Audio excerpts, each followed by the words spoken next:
Hey traders, this is Jeff from zentrader.ca with a market update, and this is going to be a two-video night. I've got far too many charts ranging from the general markets, Toronto, the euro, the dollar, and the bonds I want to get to. So first off, my market timing signal, it went on a sell today.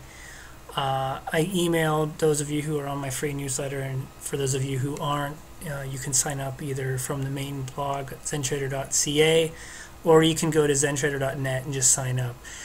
And essentially that alert that went out is the timing signal has gone negative, but I didn't want to buy into the selling.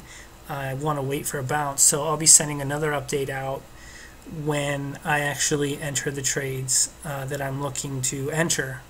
And I always email that out to the people who are on this subscription. So with that being said, we closed this gap down here in the NASDAQ on big selling. Nearly 2 billion shares. That's the highest since mid-March on the NASDAQ.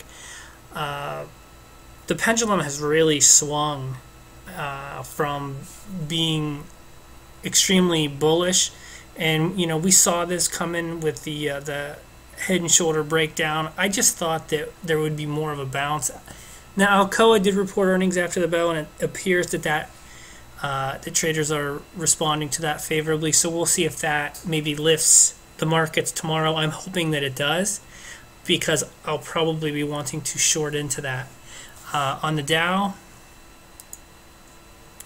this is significant because not only did we come and bust through these lows, but we actually broke down below these. So we've taken out two of these boxes, and we did go quite oversold. And oftentimes this is foreshadowing more selling. So this is something to keep in mind. On the NASDAQ, you can see here on the Keltner channel, on the three main indexes, the NASDAQ is actually the strongest here. It's still above the lower Keltner band. The other two have gone below it. So hopefully we get some buying back up, maybe to the middle Keltner. But this is not the time, in my opinion, right now, that you want to be buying this dip. I was hoping that we would see some contained selling, and my timing signal remain positive. That would have been the time to, in my opinion, to buy the dip, but that time has passed right now. On the Toronto Stock Exchange, I've been short this for a while. I originally got short here in mid-March, added here, and then I actually trimmed what I added today. And I just have my original position, which is a pretty decent sized position.